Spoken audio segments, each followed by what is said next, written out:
Professor Osim Ndifon, the lecturer who asked for virginity before admission. Welcome to the channel. This is Becky Culture Media, where we talk about trending news and events. Please let me know where you're watching from in the comment section.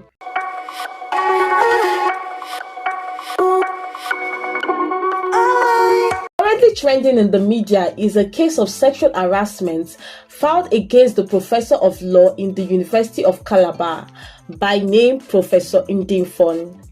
It all started back in 2015 when he was accused of raping a female law student in his office. After a preliminary meeting by the university management, Professor Ndifon was indicted and suspended as a staff of the university. However, to the surprise of the students, few years later, Professor Ndifon was reinstated and also promoted to the Dean of the Faculty of Law.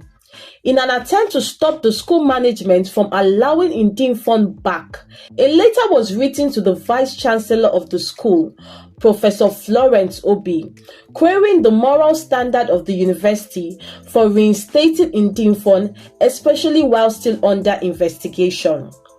All attempts made by the students went in vain because Professor Ndifon did not only resume lecture duties but was also promoted to become the Dean of the Faculty of Law at the University of Calabar. In his profile published on the official website of the University of Calabar, they described him as an highly experienced educationist and hard worker. They wrote, and I quote, Professor Osim Ndifon is a professor of law in the University of Calabar, Nigeria. He holds an LLB degree from the Obafemi Awolowo University, Ile-Ife. He also holds 2 postgraduate degrees in law. He specializes in the area of comparative criminal law and international humanitarian law and international criminal law.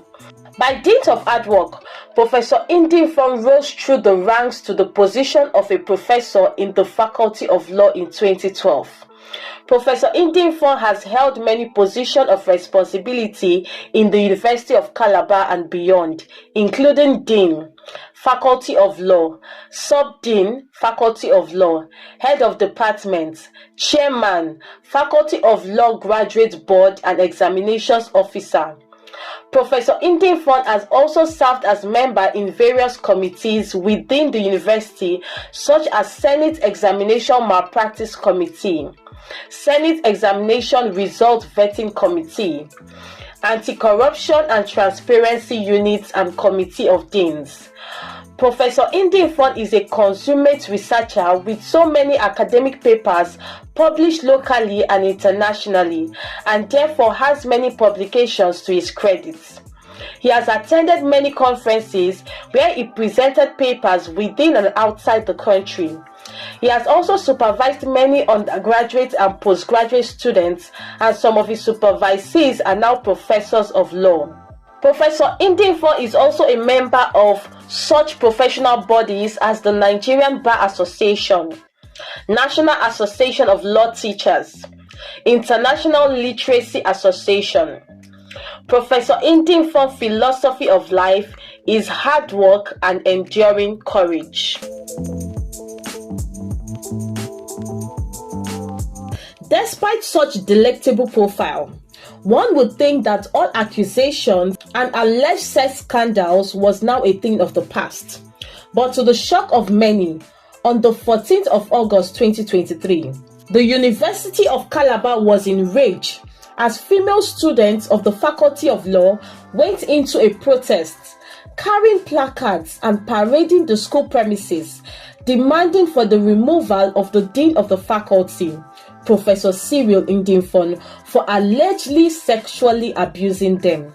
Let Nigerian students! Yes! I want to yam! Yeah! I want to ginger! Ginger! I want to conscientize! Conscientize! I want to inform! Inform! I want to inform! Inform! I say go! Go! People must go! Go! People must go! Go! People must go! Go! People must go! Go! Go! Go! I say go! Go! I say go! Go! No Lord Jonah! Say no Lord Jonah! No Lord Jonah! No Lord Jonah! No Lord Jonah! No Lord Jonah! No Lord Jonah! No Lord Jonah! No Lord Jonah! students?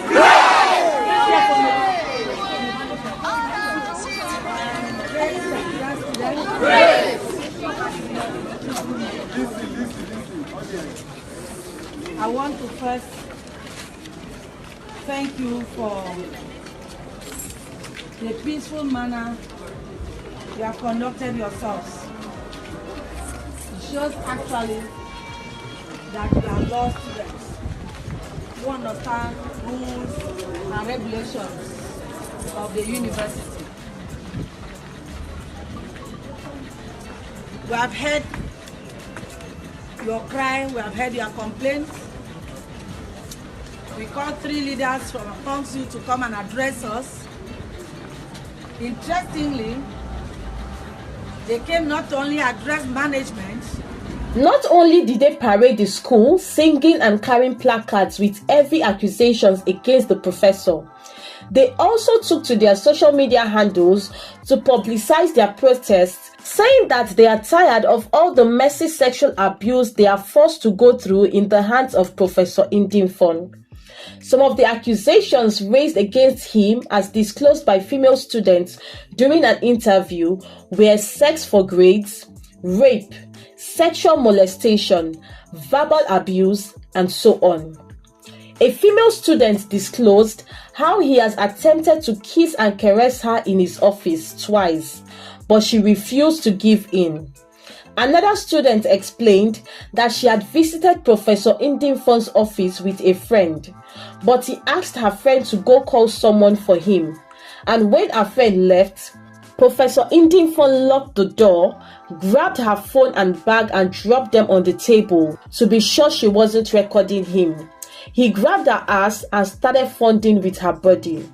She said at the point when she realized what was going on, the only thing she could think of was to lie to him that she was on a monthly menstrual flow. And luckily for her, her friend came knocking on the door, so Mr. Ndifon had no choice but to let her be. There were also accounts of Professor Ndifon forcefully asking female students to fond with his genitals. A young girl seeking for admission also shared her experience of how Professor Ndifon tried to trade her virginity for admission. She said, and I quote, "He tried to put his hand inside my trouser and I removed it. He said, 'What is it again?' He brought out his manhood inside the car. He said I should suck and make him happy inside the car. I told him I was fasting, but he refused. He pushed my neck to suck it. I begged and begged, but he forced it till it entered my mouth."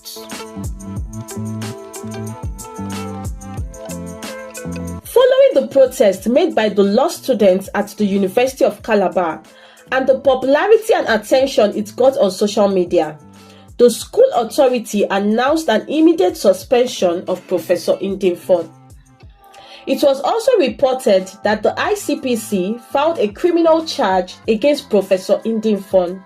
He was arraigned on a 4-count charge, bordering on sexual harassment, official corruption, and abuse of office, contrary to Section 8, Section 18, and Section 19 of the Corrupt Practices and Other Related Offences Act of 2000.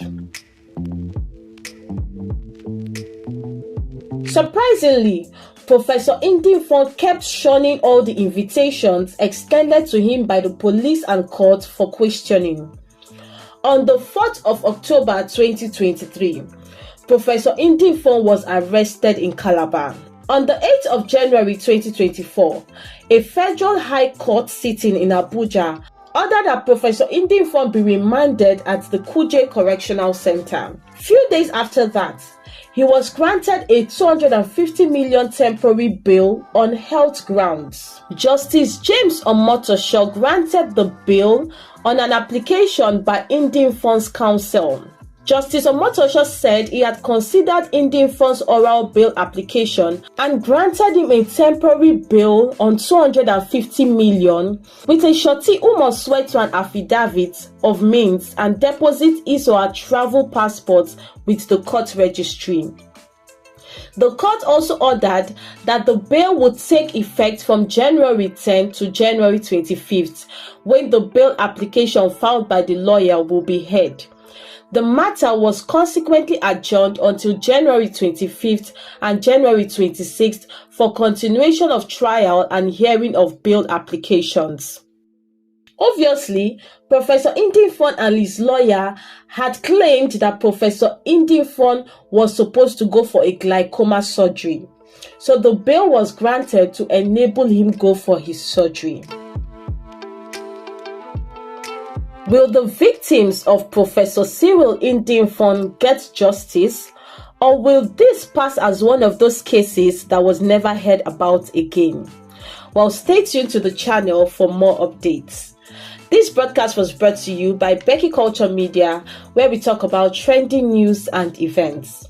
If this video was helpful, then please click on the like button and share with a friend. Also, let us know where you're watching from in the comment section. If you're new to the channel, you're most definitely welcome. You can join the family by clicking on the subscribe button and also click on the notification bell so you can get notified whenever there's a new upload here. I'll be so happy to have you as part of the Becky Culture family. To all my returning subscribers, thank you so much for tuning in. I'll see you in my next one. Bye for now.